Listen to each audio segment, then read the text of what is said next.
Olivier qui nous appelle du Val-de-Marne. Bonjour Olivier. Bonjour Olivier. Jean Saint-Bercoff, comment allez-vous? Ça va bien et vous? J'essaie de vous avoir, je vous le cache pas. Et bonjour Monsieur Driancourt. Bonjour. Alors moi je vais dire trois choses. Je suis pour qu'on rompe toute diplomatie avec l'Algérie parce que c'est un jeu de sadomasochisme, etc.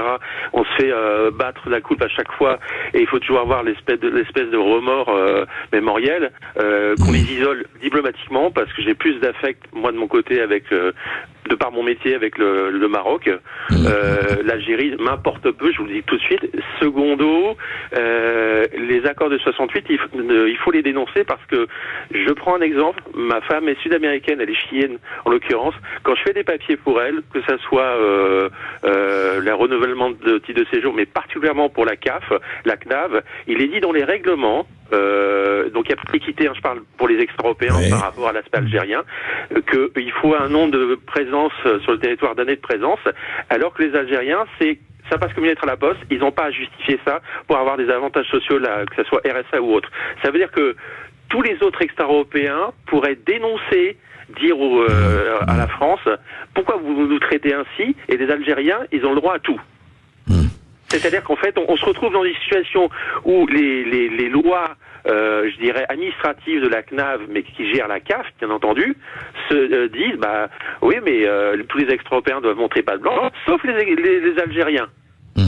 Donc ça, c'est ça qui n'est pas logique. Olivier, oui, non, c'est intéressant ce que vous, effectivement. Il faut voir, moi j'ai l'article, je l'ai trouvé, voilà. Et je voulais, sur un autre point, le dernier point, allez-y. discuter sur Haïti. Je vois qu'il y a une seule nation qui a des avantages que tous les pays du monde, aucun pays du monde n'a.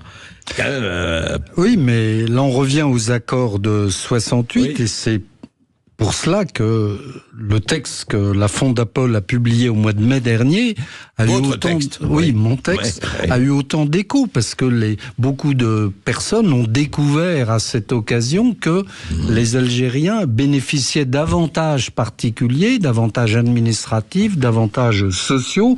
Effectivement, comme le rappelle cet auditeur, il n'y a pas de délai, de conditions de délai pour obtenir la CAF, je l'obtiens tout de suite, le RSA, alors que pour les autres nationalités, il y a un délai d'1 an, disait monsieur. Donc c'est exact.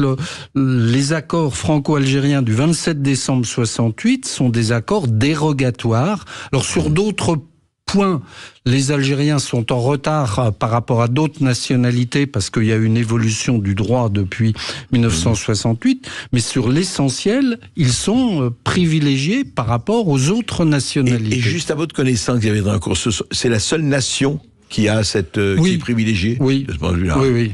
Intéressant. On a Sandrine qui